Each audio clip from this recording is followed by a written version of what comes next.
تو ہم جو قربانیاں کرتے ہیں یہ کس کی سنت ہے؟ سوال کیا تھا نا، ما هذه الاضاحی یا رسول اللہ، یا رسول اللہ یہ اضاحی کیا ہیں، قربانیاں کیا ہیں؟ فرمایا سنت ابیکم ابراہیم، یہ تمہارے باپ حضرت ابراہیم علیہ السلام کی سنت ہیں۔ حضرت ابراہیم علیہ السلام نے جو قربانی کی تھی وہ کس کی قربانی تھی؟ ابتداءً جان کی قربانی تھی، اور جان بھی جان سے عزیز تر بیٹے کی قربانی، اور وہ قربانی کتنی بڑی قربانی تھی۔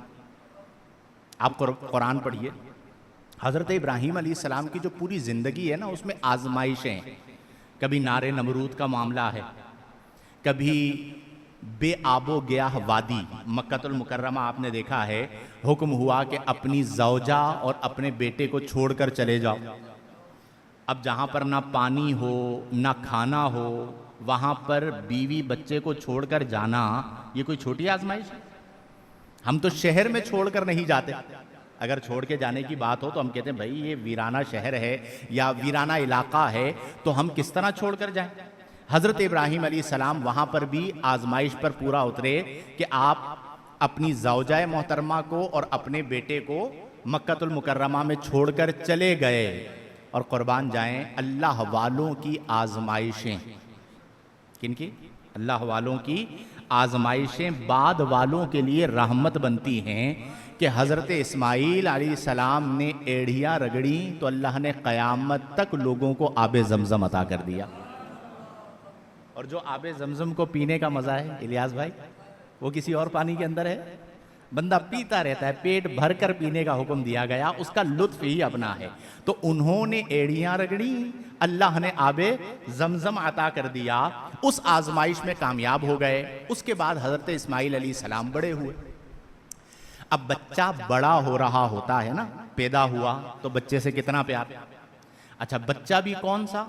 جسے عمر بھر دعا کرتے رہے، ربی حبلی من الصالحین، ربی حبلی من الصالحین، اے میرے رب تو مجھے نیک اولاد عطا فرما، کرتے کرتے حضرت ابراہیم علیہ السلام کی جو عمر مبارک ہے وہ ہو گئی 100 برس، کم و بیش کتنی ہو گئی؟ اب بڑی عمر میں جب آپ پہنچے تو بیٹا ملا، تو آپ سوچئے کہ خوشی کا عالم کیا ہوگا۔ اگر کسی کی شادی ہو اور 10 سال تک اولاد نہ ہو، اور 10 سال بعد اولاد ہو تو خوشی ہوتی ہے یا نہیں ہوتی؟ اور بیٹیاں ہوں بیٹا نہ ہو، اور 10 سال کے بعد بیٹا ملے تو مسرت کا عالم، بندہ کو بولتا ہے یار اللہ نے کرم کر دیا۔ اب آپ سوچئے کہ عمر بھر دعا مانگتے رہے، بڑی عمر کو پہنچے، ضعیف العمری میں پہنچے، تو اس کے بعد جا کر اللہ نے حضرت اسماعیل علیہ السلام عطا کیے۔ اب اس کی خوشی ہے بیٹا بڑا ہو رہا ہے۔ اب آپ کے یہاں جو صاحب اولاد ہیں وہ سمجھتے ہیں کہ بچہ 1 سال کا، پھر 2 سال کا، پھر 3 سال کا، پھر 4 سال کا۔ اب جیسے جیسے بچے کی عمر بڑی ہو رہی ہوتی ہے وہ نکھر رہا ہوتا ہے، اور جب بچہ پہنچے 12-13 سال کی عمر میں، تو اولاد کو بندہ جب دیکھتا ہے نا 12-13 سال کی عمر میں، تو اس کے حسن کا جوبن ہوتا ہے، چونکہ بالکل نوجوانی ہے، وہ جوانی میں قدم رکھنے جا رہا ہے۔ حضرت اسماعیل علیہ السلام کی جو عمر مبارک تھی وہ تھی 13 برس۔ کتنی تھی؟ اب آپ ذہن میں نے آپ کو مثال اس لیے دی ہے کہ آپ اپنے بیٹے کو سامنے رکھیں کہ اتنے عرصے بعد ولادت ہوئی، پلتے پلتے پلتے آپ پہنچے 13 برس کی عمر میں، تو 13 برس میں تصور کریں کہ حسن اسماعیل علیہ السلام کا عالم کیا ہوگا۔ اب قرآن کہتا ہے کہ فَلَمَّا بَلَغَ مَعَهُ السَّعْيَ، کہ جب حضرت اسماعیل پہنچے معہو حضرت ابراہیم علیہ السلام کے ساتھ السعی، کام کاج کرنے کی عمر میں۔ ہوتا کیا ہے کہ بندہ بچوں کو پالتا ہے، جب اولاد جوان ہو رہی ہوتی ہے تو باپ کیا سمجھتا ہے میں بھی کیا ہو گیا؟ جوان ہو گیا نا۔ یعنی ابھی میں کل رات کی بات بتاؤں، گھر پہ ہم بیٹھے ہوئے تھے، ایک کام تھا، تو میرا چھوٹا بیٹا ہے شامیر، تو وہ تقریباً ابھی ہوا ہے 12 سال کا، تو ایک گھر کا کام تھا، تو میں گھر پہ نہیں تھا، تو کسی نے آ کے وہ کام کرنا تھا، تو وہ چھوٹا بچہ کھڑا ہوا اور اس نے سارے کام کروا دیے۔ تو میں رات کو لیٹ آیا تو میں گھر والوں سے بیٹھے ہوئے رات ہی کو بات کر رہا تھا. میں نے کہا یہ ماشاءاللہ ابھی بڑا ہو گیا ہے تو میرے اوپر سے جتنے کام ہیں گھر کے وہ سارے اس کے اوپر چلے جائیں گے. تو گھر والے کہنے لگے ہاں بالکل یہ تو ماشاءاللہ سارا کام اس نے کروا لیا.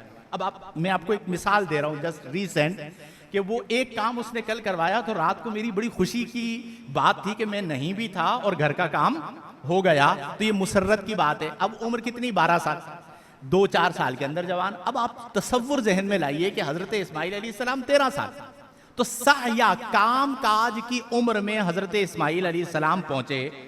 فلما بلغت معہ السعیا جب وہ 13 برس کے ہوئے کام کاج کی عمر میں پہنچے ہاتھ بٹانے کی عمر میں پہنچے تو خوشی کا عالم کیا ہے؟ اب ایک اور آزمائش. کتنی بڑی آزمائش.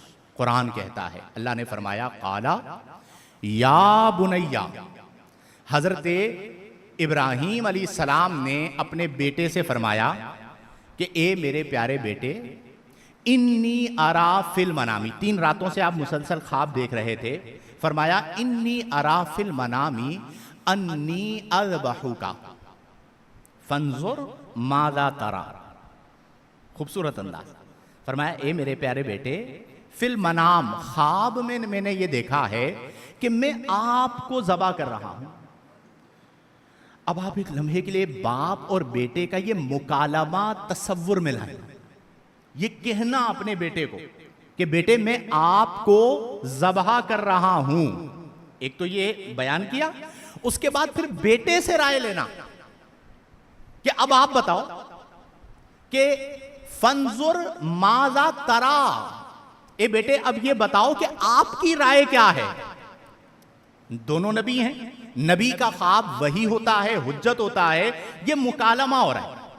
اب ادھر حضرت ابراہیم علیہ السلام جنہوں نے ذبح کرنا ہے کتنی بڑی آزمائش اور ادھر حضرت اسماعیل علیہ السلام جنہوں نے ذبح ہونا ہے کتنی بڑی آزمائش. لیکن دونوں رضائے رب پر راضی. اور جب حضرت اسماعیل علیہ السلام کو اللہ نے عطا کیا تھا تو وہاں پر جو لفظ ذکر کیا اللہ نے وہ فرمایا فبشرناہ بغلام حلیم. حضرت اسحاق علیہ السلام کی ولادت ہوئی بعد میں تو ان کے لیے اللہ نے فرمایا بغلام علیم. سہیل بھائی بات سمجھ رہے ہیں؟ حضرت اسحاق کو کیا فرمایا بغلام ایسا بیٹا علیم جو علم والا ہوگا. اور حضرت اسماعیل کی ولادت ہوئی تو فرمایا بغلام حلیم جو حلم والا ہوگا بردبار ہوگا صبر والا ہوگا. بردباری کے لیے حلم کے لیے صبر درکار ہے.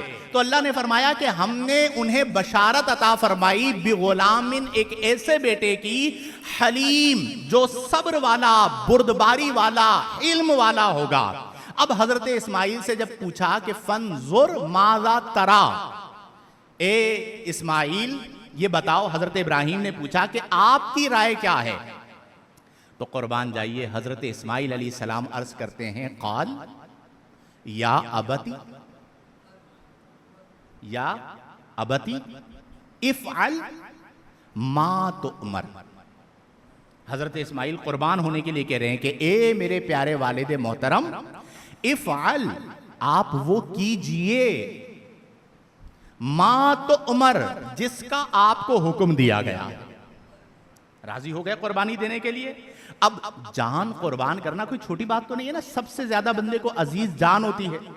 اب میں قربانی دوں گا میری قربانی قبول ہو گئی میں ذبح ہو گیا تو کیا کہتے ہیں؟ کہتے ہیں ستجدنی انشاء اللہ من الصابرین.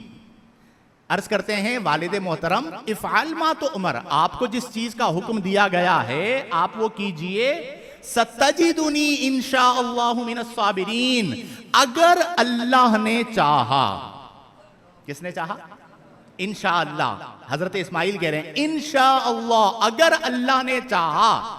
ستجدنی من الصابرین اگر اللہ نے چاہا تو میرے والد محترم آپ مجھے صبر کرنے والا پائیں گے. قربان جائیے کہ کیا جذبہ ہے کیا محبت. یہ ہے محبت. جو اصل قربانی تھی وہ جان کی قربانی تھی اور اللہ نے اس قربانی کو قبول کیا. اور جب حضرت ابراہیم علیہ السلام نے حضرت اسماعیل علیہ السلام کو لٹا دیا ذبح کرنے کے لیے. اب اس کے الفاظ سنیے قرآن کا بیان.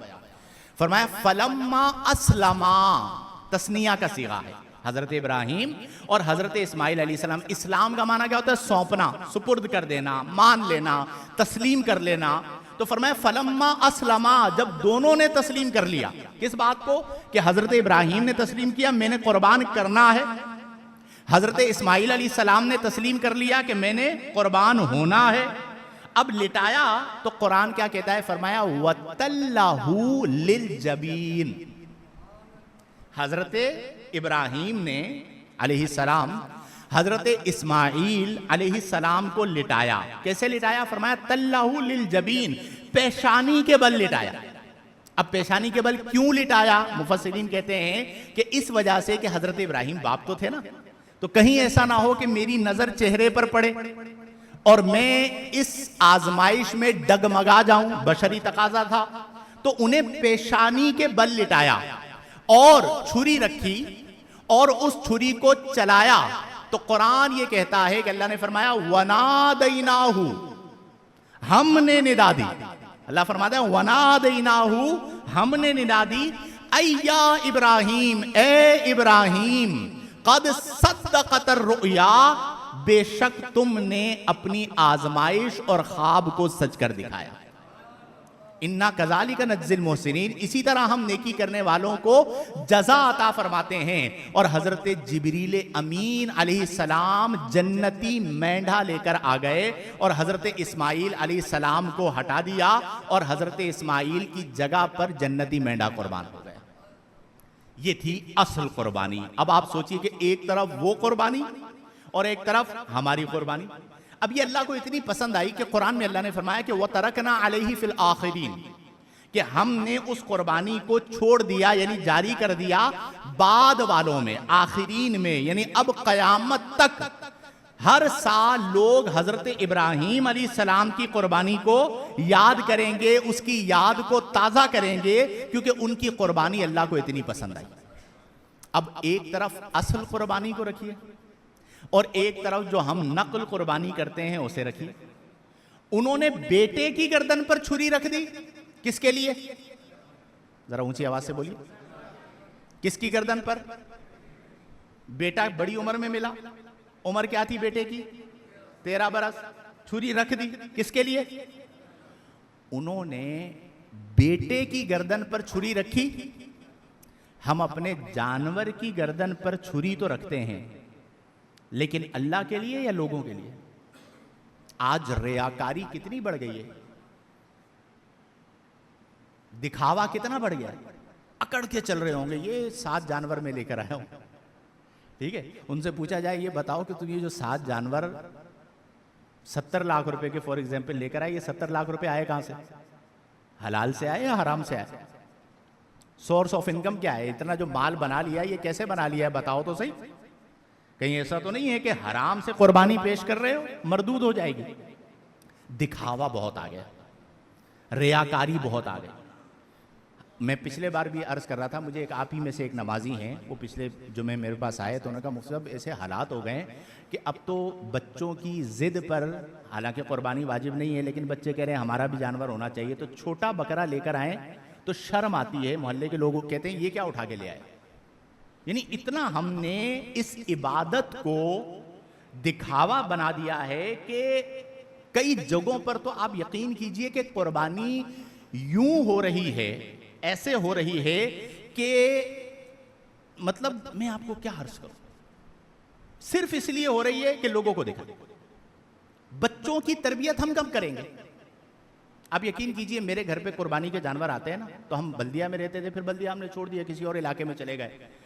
ابھی بھی قربانی کے جانور آئے، میں اپنے دروازے پہ نہیں لے کر آیا، بچے ایک بار گئے جانور دیکھ کر آ گئے، ٹھیک ہے؟